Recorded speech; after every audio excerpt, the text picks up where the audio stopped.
Catherine and Dave are on our side. Besides, they'll be gone soon anyway. My hand froze at those words. Hey, you really gonna do this? Do it? That sounds awful. It's an accident, just an accident. John and his wife, Jane, were so engrossed in their conversation that they didn't even notice I was there. My younger son's wife said to me, "Please call the police immediately, Catherine." I immediately dialed 911. I'm Catherine Johnson. I just turned 71 last month. I've spent 50 years as a homemaker alongside my husband. Thankfully, we've had a joyful journey together. We've been blessed with 2 sons. It might seem ordinary, but I truly consider it a blessing. My husband, Dave, is the second-generation owner of a small wholesale company. He took over the company his father founded 20 years ago. Thanks to some loyal clients, the business has been running smoothly. Now, both our sons work at the company as executive vice presidents. Our eldest, John, graduated from a renowned university here in the US. He's always been top of his class and other moms often praised him. I was always so proud during parent-teacher conferences. Even in college, he worked hard and graduated as the valedictorian. After that, he joined our family business, which at the time was led by my father-in-law. He was always a bit too serious, and never seemed to understand how to approach women, so I was worried about his love life. But then, about 10 years ago, he introduced us to a lovely woman named Jane. From what I gathered, she didn't come from a wealthy family. But she always smiled at me and never forgot my birthday. She'd often bring over some home-cooked meals, saying, "I made too much, Catherine." She came across as kind, thoughtful, and smart. They haven't had children yet, but I adore them both. Our younger son, Robert, is a different story. Robert, unlike John, was never academically inclined. But he was always popular with the ladies. During college, he always had a different girl by his side. He barely graduated, and instead of joining the family business, he worked in a general corporation. That's where he met Sarah. Unlike Jane, Sarah is a bit standoffish and only interacts with us when necessary. She's punctual and would send gifts during Christmas and Thanksgiving and visits during holidays. But there's always been a distance. They chose to live in the next town over, buying an apartment. I never felt the warmth in her tone. After working for about 10 years at the corporation, Robert quit and joined our family business. But he's always been quite carefree, giving Dave and John quite a headache. Still, to me, he's my adorable son. I'm sure both John and Robert will continue to do their best for the company. One day, I was shopping alone. Spring was just around the corner. I was looking for some clothes to wear at the company events. Though they call me a full-time housewife, I'm also a director in name. I rarely go to the office, but occasionally I work from home, prepare gifts for our clients, and socialize with the CEO's wife. That's part of my job. Every year, as part of that job, I attend the new employee orientation. Heading to my favorite store in the mall. That's when I spotted a familiar figure. Jane. It looked like her. But she was walking with a man. John should be at work. Maybe I was mistaken, but I couldn't help but watch them. They entered a luxury brand store. I felt relieved. I must have been wrong. Jane is known to be frugal. I've never seen her with designer items before, and both John and Robert earn as much as any regular employee. Sure, they might splurge on special occasions. While John never says anything, Robert often complains to his boss, saying, "My pay is too low. I can't buy anything. I should have switched jobs." Robert also has kids, so his budget's probably tight. Anyway, it just doesn't make sense for Jane, being a full-time housewife, to visit such an upscale store. I made an unpleasant misunderstanding. I felt silly for my mistake and left. Soon after, it was time for our company's new employee orientation. This year, we welcomed 1 mid-career hire and 3 fresh graduates. Though we're not a large company, we hire about this many employees each year. All of them were from different states this year. I hope they'll stay with us for a long time. The orientation went off without a hitch. But there was an issue afterwards. As I approached the CEO's office, I heard Robert arguing with my husband. "This doesn't make sense. You must have done something." Robert, face red with anger, was confronting my husband. John was trying to calm him down. "What's going on?" I hurriedly asked. The accounts don't add up. Robert shouted. The accounts? I was clueless. I asked her for more details. He explained the discrepancy in detail. You must have skimmed off the top. My husband shot back. Robert retorted. Don't be stupid. This is why I can't stand second-generation CEOs. What's that supposed to mean? The argument between my husband and Robert was heating up. Enough is enough. At that moment, John's voice rang out. I'll look into the numbers. Both of you, just stop it. If other employees hear about this, it'll only cause unnecessary anxiety. Don't discuss such matters here. John told them. You can always rely on the eldest. I was impressed by John's handling of the situation. Both my husband and Robert fell silent. I knew we could count on John. A few days later, John reportedly spoke to my husband. There was nothing suspicious in the ledger, but there was one instance of double payment. I quickly contacted the other party, and they agreed to adjust it for next month's balance. I think that's probably why Robert felt something was off. Thanks to him, we caught the error. Dave was clearly impressed by John's words. The brilliance with which he could discuss such a misunderstanding was noteworthy. He truly was an exceptional son, so much so that sometimes Dave wondered if he really was his own. With the busy rush of April and their earlier disagreement behind them, I was dining out with Dave. It had been a while since we enjoyed a meal together. We decided to splurge a bit and went to the top-rated sushi restaurant in the area that had recently earned a Michelin star. The dazzling dishes were a treat to the eyes. Pretty soon, John and Robert should be thinking about treating their families to places like this, I said, enjoying the meal. Nah, John, sure, but it's too soon for Robert, Dave replied. But Robert did mention that he's struggling with 3 kids and a low salary, didn't he? If he worked as hard as John, I might consider it, Dave said, brushing off my concern with a laugh. Oh, come on, I retorted, slightly annoyed. As the meal progressed, our stomachs became full. We will bring out the dessert shortly, the waiter informed us before retreating. Dave sipped his tea, looking satisfied. Oh, I've got a call. I'll be right back, he said, checking his phone. Hurry back, the dessert will be out soon, I called after him. Alone in the room, I sipped my tea, enjoying the tranquility. However, a familiar voice from the next room interrupted my thoughts. Listen here. It was loud and dominant. At the same time, I felt like I recognized the voice I heard. Calm down. I told you we'd just see how things go for now. The voice that seemed like John's responded. Was that Jane, earlier? Were they here celebrating an anniversary or something? Realizing that my son and his wife were in the adjacent room brought a smile to my face. Once Dave returned, we'd surprise them. They'd never expect to run into us here. As I waited for Dave, the familiar voices of John and Jane continued to reach my ears. What are you waiting for? I never expected Robert to notice. Their conversation was becoming heated. Fortunately, our room is the second to the last.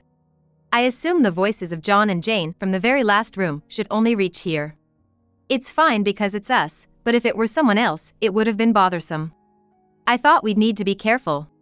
But soon, being careful would be the least of my concerns. Catherine and Dave are on our side. Besides, they'll be gone soon anyway. At that, my hand froze. Hey, you sure we're gonna do this? Do what? That sounds bad. It's just an accident, okay? The two of them were discussing so intently, they probably had no idea I was here. Or that their voices could be heard in the next room. But first, about the money. You can skim off a bit more, can't ya? Last time I said it was a double payment and they bought it, but what am I gonna say if Robert gets suspicious again? I just sat there, stunned, looking up. I didn't want to believe it. John had always been so diligent since he was young. But after hearing their conversation, I turned pale. I was certain. The argument between Robert and my husband after joining the company. It was all because of these two.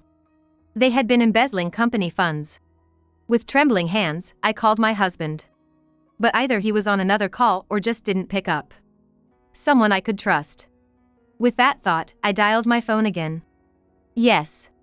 The person answered the phone right away. Robert? Where are you now? Please come over immediately. Robert, my second son. He must have noticed something was off by the tone of my voice. I'll be right there, he said and hung up. In less than 5 minutes, my husband arrived with Robert and his wife, Sarah. It seems they met outside. He probably told her that I had called for him. What happened? Robert said you called for him. I silenced my husband by placing my index finger to my lips with a shush. The ice cream dessert that had arrived while my husband was on the phone was now melting. I silently pointed to the room next door. The three exchanged glances. They all sat down quietly, focusing on the voices coming from the neighboring room. While my husband was away, I was alone, eavesdropping on a terrifying conversation next door. Time passed, but the two continued their conversation without stopping. The only time the conversation paused was when the waiter brought in their food. And then it would start again. Hearing about John's betrayal and its contents, I felt like I was going to faint. Jane? Sarah whispered. Hearing the voice from next door, my husband, Robert, and Sarah must have figured out who was there. That's why, daffodils. You know, if you confuse them with leeks, it can lead to accidents. Jane's voice was audible. The three probably didn't quite grasp the content yet.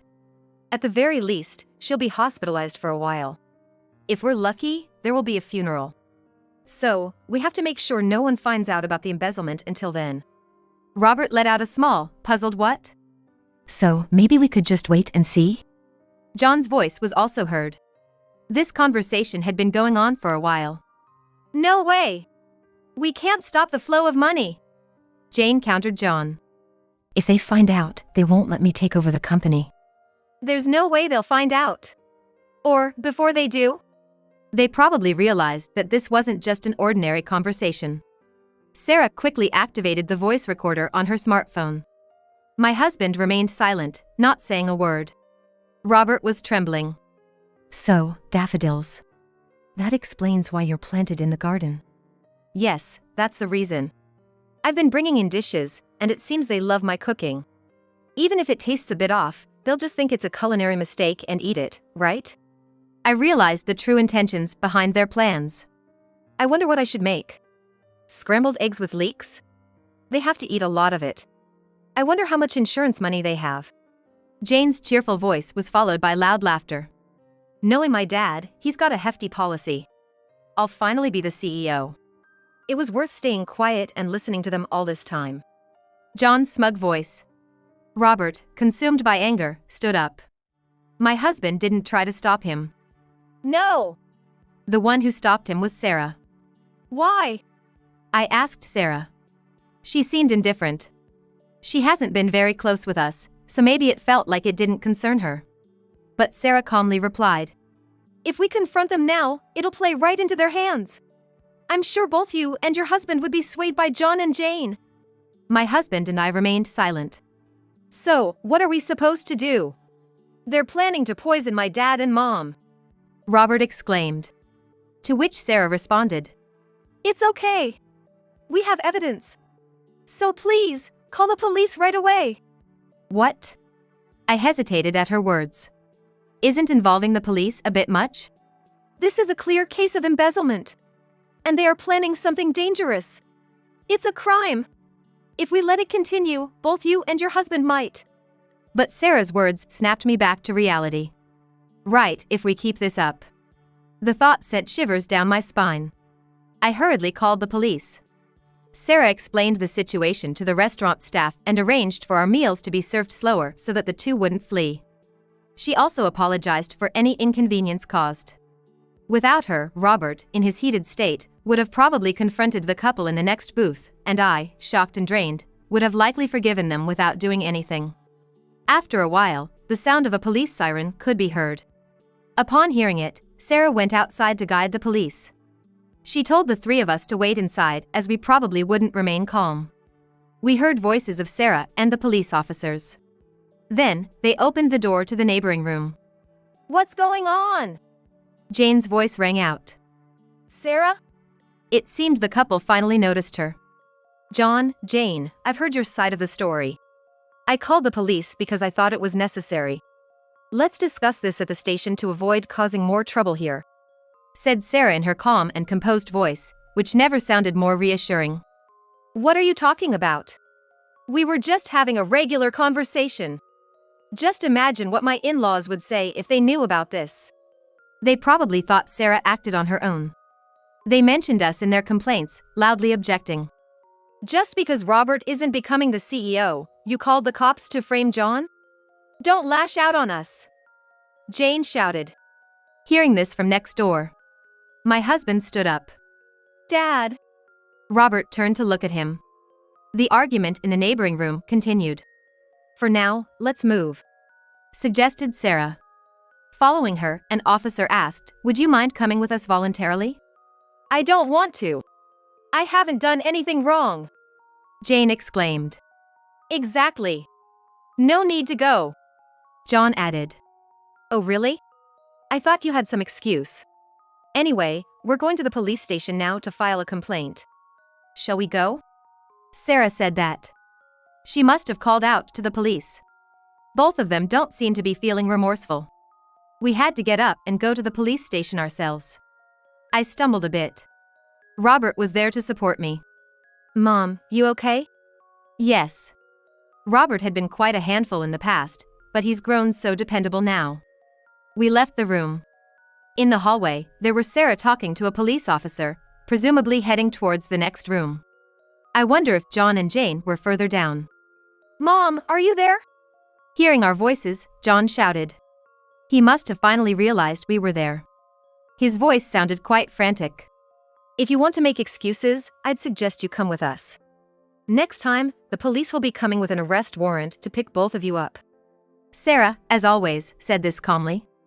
Both of them seemed to rise at her words. In all the shock, I had completely forgotten, but Sarah had taken care of the check for us. And so, John and Jane were taken to the police station in a patrol car. We followed them in our own car. Upon reaching the police station, John and Jane, who had arrived before us, were seemingly pleading with the police, saying things like "it's a misunderstanding," and "my sister-in-law is mistaken." We could hear them even from outside the room. Another officer led us to a different room. There, I recounted everything I had heard earlier. About the embezzlement of company money. And about preparing to poison us with daffodils. I started crying as I spoke. The officer was very considerate towards me. My husband held me by the shoulders. "For the company losses, we'll need you to gather more information by tomorrow and then submit a detailed complaint about the embezzlement and the total damage." Dave responded to the officer's words. "More than that, I can't forgive them for trying to harm my husband's parents." Sarah said that very bluntly. I was touched by how much she cared and stood up for us. The officer mentioned that, since they hadn't actually acted on their plans, they couldn't arrest them for attempted murder. However, after listening to the conversation Sarah had recorded, it seems they can arrest them for a preparatory offense. They had actually prepared the daffodils as poison and had been serving us food until now to lower our guard. The pictures I had taken of Jane's dishes would also serve as evidence. I hadn't taken them with that intention, but it's funny how things turn out to be useful when you least expect it. Listening to the officer and hearing Sarah's voice, my initial sadness turned to anger. We need them to be arrested and to reflect on their actions. But more than that, the feeling of betrayal from the son I had raised and his wife I had loved deeply grew stronger. I wish they would see hell. The fact that I thought this scared me. Perhaps thinking this way makes me a bad parent. But maybe it's natural for a parent to feel this way. Robert and Sarah decided it was best we didn't meet John and Jane. My husband was furious and probably didn't want to see them, and they felt I might end up forgiving them if I saw them. That might not be the case. I'm pretty mad too. But it's also true that I might forgive them if they apologized. We left everything to Robert and Sarah and went home. It seems our grandchildren were with Sarah's mother who had come over to play, so there was nothing to worry about. They told us to rest and not worry about anything. That comforted me a lot. The next day, we got a call from the police. It seems John and Jane didn't admit to anything. But Robert managed to find out about the embezzlement and the amount within a day. Believe it or not, since their first year of marriage for about 10 years. They had been embezzling money, sometimes a few $100s each month, and sometimes larger amounts. In total, they had taken nearly $200,000. Hearing this, I felt like I was in total darkness. To think I had been deceived for so long. Sarah, who came over to console me, took care of the household chores and contacted the police on my behalf. It seems the kids are still being looked after by Sarah's mom. I feel terrible for causing them such trouble. Dave consulted with the police and filed a complaint. With this, both of them, especially John, are going to be arrested. I felt relieved, yet also full of regret. It's hard to describe, but thanks to Sarah, I managed to keep my sanity. In addition to that, both were arrested on other charges. The planted daffodils and Sarah's recorder served as undeniable evidence. Those two, acting like they didn't know anything. They didn't seem to show any remorse. The embezzlement was a criminal case, and Dave sued both John and Jane.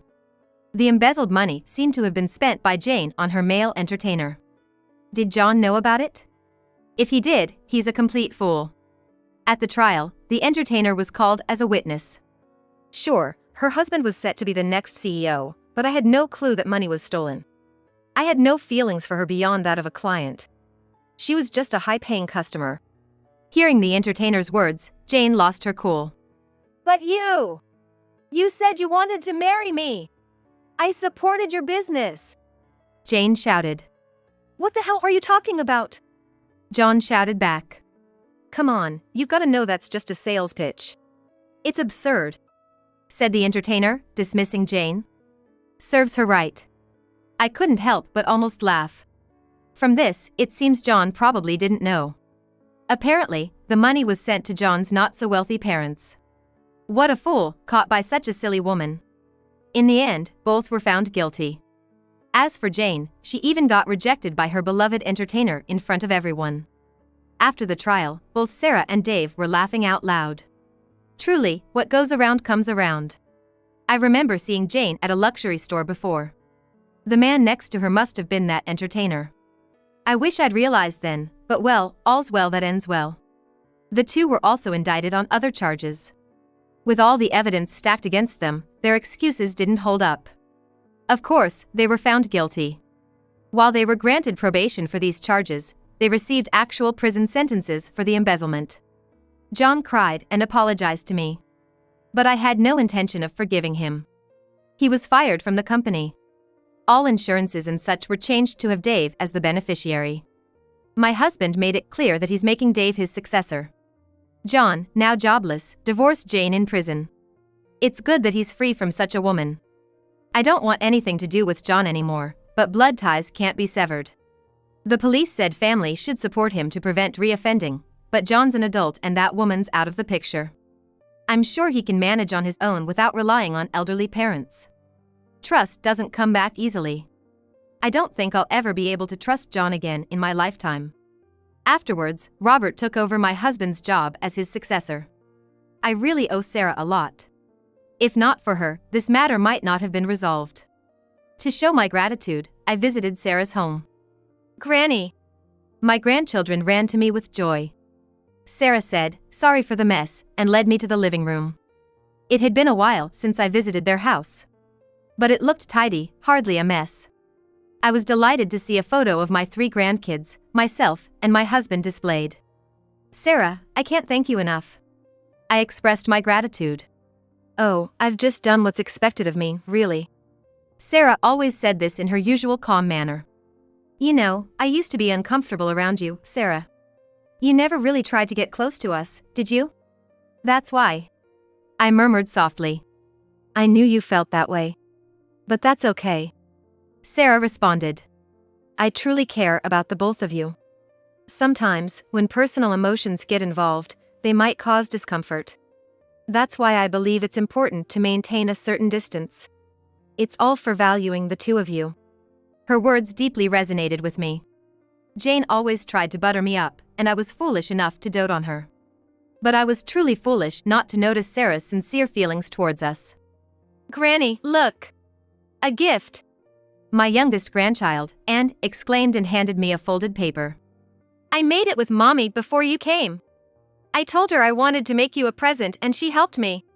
The small origami wasn't perfect, with some edges misaligned.